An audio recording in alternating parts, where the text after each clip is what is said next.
Miyamoto Musashi दुनिया के उन सबसे महानतम तलवारबाजों में से एक थे जो इस धरती पर कभी चले होंगे।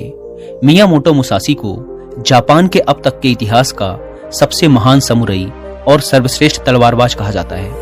मुसाशी एकाग्रता, जागरूकता, समर्पण और आत्मविश्वास की एक जीती जागती मिसाल थे। उनका मानना था कि व्यक्ति को पूरी जागरूकता और समर्पण के साथ खुद को एक लक्ष्य में झोंक देना चाहिए। मुसाशी एक बुद्धिस्ट थे और उन्हें पूरे जापान में तलवारबाज संत के नाम से जाना जाता था। वो अपने पूरे जीवन काल में कभी कोई लड़ाई नहीं हारे।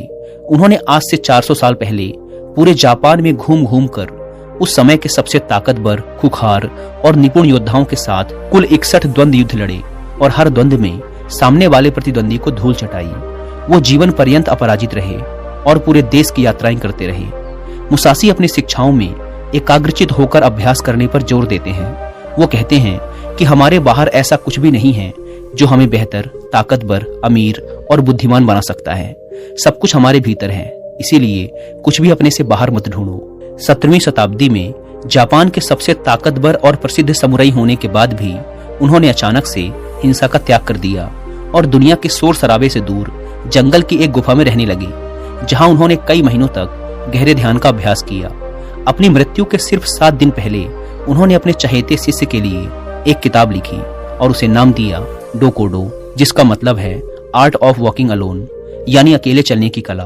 उन्होंने अपने पूरे जीवन में जो कुछ भी सीखा या अनुभव किया उसे इस किताब के अंदर 21 नियमों में बदल दिया, जिसमें से 9 महत्वपूर्ण नियमों के बारे में आज हम इस वीडियो में बात करेंगे। लेकिन उससे पहले हम ये जानने का प्रयास करते हैं कि उस महान इंसान ने किस सोच के साथ इस किताब को लिखा होगा। आखिर किन पिलरों पर यह किताब खड़ी है? तो पहला पिलर है आत्मानुशासन। मुसाशी का मानना था कि आत्मानुशासन एक खुशहाल जीवन जीने के लिए सबसे जरूरी चीज है। बिना आत्मनियंत्रण के व्यक्ति अपनी भावनाओं और लालसाओं का गुलाम बन जाता है और फिर इसके वश में आकर गलत निर्णय लेता है और गलत रास्ते पर चल पड़ता है। जीवन में अनुशासन लाकर हम अपने लक्ष्य के प्रति एकाग्रचित रह सकते हैं और ऐसे निर्णय ले सकते हैं जो हमारे सिद्धांतों और जीवन मूल्यों से मेल खाते हैं। दूसरा पिलर है माइंडफुलनेस, यानी जागरूकता। मुसाशी मानते थे कि वर्तमान में जीना और जागरूक होकर जीना जीवन जीने का सही तरीका है। जब हम वर्तमान में रहते हैं तो अपने चारों ओर की सुंदरता और अच्छाइयों को देख पाते हैं, उन्हें महसूस कर पाते हैं और छोटी छोटी चीजों में खुश रहने लगते हैं। तीसरा और आखिरी पिलर है डिटैचमेंट, यानी अनासक्ति। मुसाशी का मानना था कि बाहरी चीजों और घटनाओं से खुद को जोड़ लेना दुख का कारण है। खुद को हर तरह के लगाव से दूर करके ही व्यक्ति आत्म शांति प्राप्त कर सकता है और एक संतुष्ट जीवन जी सकता है। अब हम बात करते हैं उन नियमों के बारे में जिन्हें मियामोटो मुसाशी ने अपनी किताब डोकोडो में बताया है, जिन्हें अपनाकर कोई भी व्यक्ति एक सफल, अनुशासित, खुशहाल और संतुष्ट जीवन जी सकता है। पहले नियम में मुसाशी कहते हैं, सब कुछ जैसा है उसे वैसा ही स्वीकार कर लो। यह नियम जीवन की सच्चाई को स्वीकारने के महत्व पर जोर देता है, बजाय इसके कि हम कपोल कल्पनाएं करते रहें कि सब कुछ ऐसा होना चाहिए। चीजें जैसी हैं उन्हें वैसे ही स्वीकार कर लेना हमें बेवजह के दुख और तनाव से मुक्त रखता है। साथ ही परिस्थिति की हकीकत को स्वीकार कर लेने से उस क्षण जो भी मौके उपलब्ध हैं हम उन पर सही से ध्यान दे पाते हैं और उनका सही फायदा उठा पाते हैं। सच्चाई को स्वीकारना हमारी आंतरिक शांति और संतोष के लिए बेहद जरूरी है।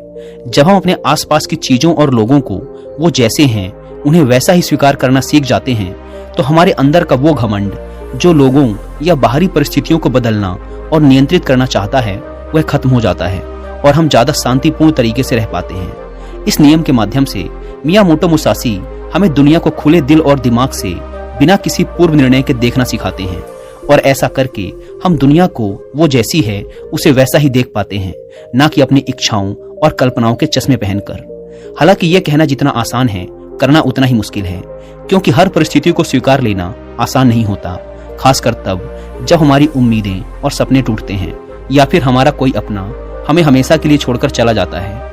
लेकिन फिर भी सच्चाई को स्वीकार लेने से व्यक्ति अंदर से शांत और हल्का महसूस करता है। जिस व्यक्ति ने परिस्थिति को स्वीकारने की आदत डाल ली है उसके सामने फिर चाहे कितनी मुसीबतें आए वो हर हाल में मुस्कुरा सकता है। दूसरे नियम में मुसाशी कहते हैं, अपने लिए मजा मत ढूंढो। ये नियम कहता है कि हमारे जीवन का एकमात्र उद्देश्य केवल सुख का भोग करना नहीं होना चाहिए, अच्छा भोजन करना, अच्छे कपड़े पहनना, मौज मस्ती करना जरूरी तो है, लेकिन इसमें इतना नहीं खो जाना कि अपने जीवन के उद्देश्य को ही भुला दो और हर समय सिर्फ मजे की तलाश में ही रहो। सुख भोगों का त्याग करके व्यक्ति ज्यादा स्थिर और उद्देश्यपूर्ण जीवन जी सकता है। हर रोज खुद से पूछो, क्या मेरा जन्म सिर्फ खाने पीने और मजे करने के लिए हुआ है, या फिर मेरे जीवन का कोई मकसद भी है। मजे के पीछे भागना हर व्यक्ति की आंतरिक चाहत होती है, लेकिन यही मजा उसके दुख का कारण भी बनता है। जब हम सिर्फ मजे के पीछे भागते हैं तो हम अपनी आदतों और चीजों के आदी हो जाते हैं। ये नियम हमें मध्य में रहकर जीवन जीने को प्रोत्साहित करता है, यानी ना बहुत ज्यादा ना बहुत कम, हर चीज को आवश्यकता के अनुसार करो, क्योंकि असली खुशी बाहरी चीजों के उपभोग से नहीं मिलती बल्कि हमारे अंदर से आती है। जब हम सिर्फ तुरंत मिलने वाले मजे के पीछे भागना शुरू कर देते हैं तो हम इंस्टेंट ग्रेटिफिकेशन के आदी हो जाते हैं, यानी हम सिर्फ ऐसा ही काम करते हैं जिसका रिजल्ट हमें तुरंत मिल जाए। हमारा मन बड़ी योजनाओं या बड़े लक्ष्यों पर काम करने की काबिलियत खो देता है। हम किसी भी काम में लंबे समय तक फोकस नहीं कर पाते और जीवन के बड़े लक्ष्यों को हासिल करने से चूक जाते हैं। दोस्तों, अगर आप भी अपने काम में लंबे समय तक फोकस नहीं कर पाते, आपका मन बार बार भटकता है, तो अपने फोकस को इम्प्रूव कैसे करें, इस बारे में डिटेल से जानने के लिए आप कुकू एफएम पर हिंदी में एक ऑडियो बुक भी सुन सकते हैं, जिसका नाम है how to improve your focus. ये ऑडियो बुक आपको आपके दिमाग को बेहतर बनाने में हेल्प करेगी। आप न सिर्फ ये जानेंगे कि हमारा दिमाग क्या क्या कर सकता है, बल्कि ये भी जानेंगे कि हम अपने दिमाग के साथ क्या क्या कर सकते हैं। और जिन्हें कुकू एफएम के बारे में नहीं पता, ये इंडिया का लीडिंग ऑडियो शो प्लेटफॉर्म है, जहाँ पर 15 lakh plus active Hindi paid subscribers हैं और हर महीने 4200 घंटों से ज्यादा का न्यू कंटेंट अपलोड कर दिया जाता है। कुकू एफएम पर आपकी और मेरी तरह लाखों लोग हर दिन 1.5 लाख घंटे से भी ज्यादा का कंटेंट कंज्यूम करते हैं। In short, Kuku FM is 10 time more valuable than before. और अगर अभी तक आपने इसके ह्यूज डिस्काउंट का फायदा नहीं उठाया है तो अब भी देर नहीं हुई, क्योंकि अगर आप यूज करते हैं कूपन कोड WI50 तो आपको इसके फर्स्ट मंथ के सब्सक्रिप्शन पर मिलेगा सीधा 50% का डिस्काउंट, यानी ये आपको पड़ेगा 99 की बजाय सिर्फ 49 रुपीज का। इस ऐप को डाउनलोड करने की link description and first comment पर मिल जाएगी।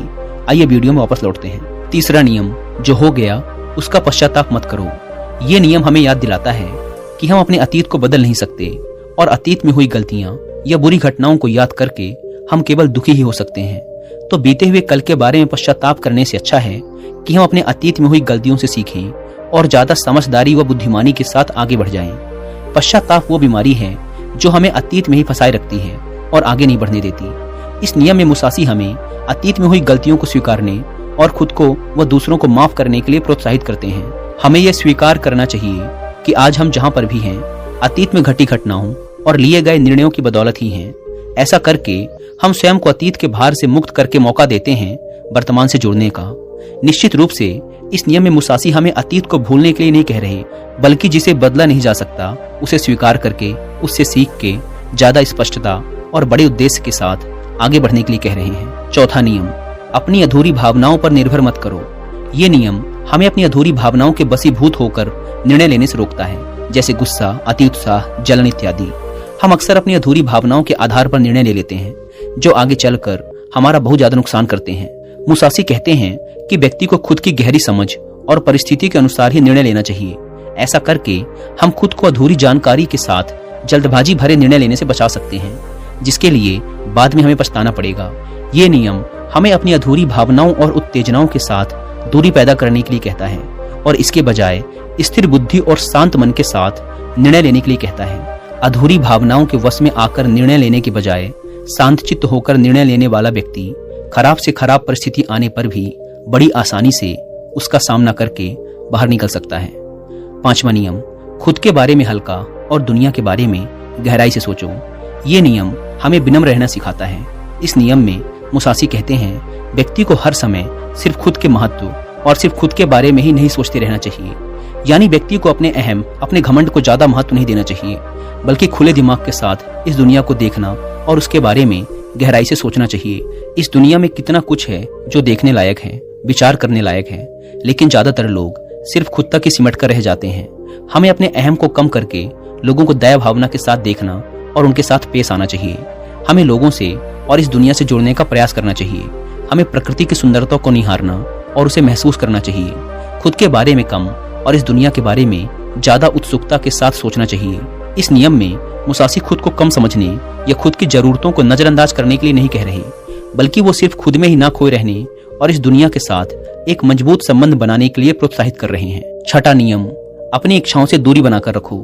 इस नियम में मुसासी डिटैचमेंट यानी आसक्ति की बात कर रहे हैं। वो भौतिक संपत्ति, शक्ति और सुंदरता से खुद को आसक्त रखने की बात कर रहे हैं। लेकिन इसका मतलब ये नहीं कि हमें ये सब छोड़ देना चाहिए, पैसा नहीं कमाना चाहिए, शक्ति अर्जित नहीं करनी चाहिए, बल्कि मुसासी कहना चाह रहे हैं कि हमें इन सब चीजों के साथ रहकर भी उनसे आसक्त रहना है, यानी उनका उपयोग तो करना है लेकिन उनसे लगाव पैदा नहीं करना, अपने अस्तित्व को उनके साथ नहीं जोड़ना। अगर वो चीज कल तुम्हें छोड़कर जाती है तो तुम्हें उसका दुख नहीं होना चाहिए, यानी भौतिक पदार्थों के साथ रहकर भी अंदर से उनके साथ दूरी बनाए रखनी है। सातवां नियम, कभी ईर्ष्या मत करो। ये नियम हमें बताता है कि जलन और ईर्ष्या इंसान को कहीं नहीं पहुंचने देती। ऐसी स्थिति में इंसान का ध्यान सिर्फ उन चीजों पर होता है जो उसके पास नहीं है। वह उन चीजों को नहीं देख पाता जो उसके पास हैं। वह सामने वाले की उस वस्तु, उसकी विशेषता या उसकी सफलता देखकर जलता रहता है और खुद आगे बढ़ने का प्रयास नहीं कर पाता। जलन व्यक्ति को नकारात्मकता से भर देती है, जिससे वह सामने वाले का कम और खुद का ज्यादा नुकसान कर बैठता है। हमें यह याद रखना चाहिए कि जिसने जिस स्तर की मेहनत की है उसे उस स्तर की सफलता जरूर मिलनी चाहिए और हमें इससे जलन नहीं बल्कि खुशी महसूस करनी चाहिए, क्योंकि उतनी मेहनत करके हम भी वो चीज ये सफलता हासिल कर सकते हैं। हमें समझना चाहिए कि हम सबकी परिस्थितियां अलग थी, रास्ते अलग थे, सोच और मेहनत अलग थी, इसीलिए सफलता भी अलग अलग स्तर की ही मिलेगी। हम अपने अंदर की ईर्ष्या को खत्म करके ज्यादा शांत और खुशहाल जीवन जी सकते हैं, लोगों से ज्यादा सीख सकते हैं और उनके साथ गहरे संबंध बना सकते हैं। आठवां नियम, अलग होने से कभी दुखी मत हो। इस नियम में मुसासी समझाना चाहते हैं कि अलग होना इस प्रकृति का एक स्थायी नियम है। हर किसी को कभी न कभी किसी न किसी से अलग होना ही पड़ेगा। ये जीवन अस्थायी है, ये दुनिया अस्थायी है और हमें इसे स्वीकार कर लेना चाहिए। मुसासी जीवन भर जापान की यात्रा करते रहे, लेकिन उन्हें कभी भी किसी के अलग होने से तनिक भी दुख नहीं हुआ, क्योंकि उन्होंने स्वीकार लिया था कि अलग होना प्रकृति का नियम है और इस नियम के खिलाफ जाकर हम केवल दुखी हो सकते हैं और कुछ नहीं। नौवां नियम, क्रोध और शिकायत खुद के लिए व दूसरों के लिए, दोनों के लिए हानिकारक है। ये नियम हमें नकारात्मक ऊर्जा की जीवन बर्बाद कर देने वाली शक्ति के बारे में चेतावनी देता है, जिसके बस में आकर लोग एक दूसरे के प्रति कड़वाहट और गुस्से से भर जाते हैं। मुसासी कहते हैं कि क्रोध और शिकायत करने की बजाय व्यक्ति को शांतिपूर्ण तरीके से बीच का समाधान निकालना चाहिए। मुसासी ने जीवन भर तलवारबाजी की, बड़े से बड़े खुखार योद्धाओं को हराया, लेकिन उन्होंने कभी भी क्रोध या शिकायत नहीं की। वो हर लड़ाई के दौरान खुद के दिमाग को बर्फ की तरह ठंडा रखते थे और कभी भी अपनी योजना को दोहराया नहीं। हर बार एक नई योजना के साथ युद्ध लड़ते थे, इसीलिए शायद वो कभी नहीं हारे। क्योंकि मुसासी के काम में अगर एक सेकंड के लिए भी मन विचलित होता है तो उनका सिर धड़ से अलग हो सकता था। इसीलिए मुसासी सिखाते हैं कि परिस्थिति चाहे जैसी भी हो, खुद को शांत रखो और शिकायत करना छोड़ दो। दोस्तों, उम्मीद है कि आपको मियामोटो मुसासी की किताब डोकोडो के ये 9 नियम पसंद आए होंगे और आपने भी इनसे काफी कुछ सीखा होगा। और वीडियो खत्म करने से पहले एक बार फिर याद दिला दूं कि कुकू एफएम पर how to improve your focus book की हिंदी ऑडियो बुक को सुनना ना भूलें और मंथली सब्सक्रिप्शन पर 50% डिस्काउंट के लिए आप WI50 कूपन कोड का इस्तेमाल भी कर सकते हैं। धन्यवाद।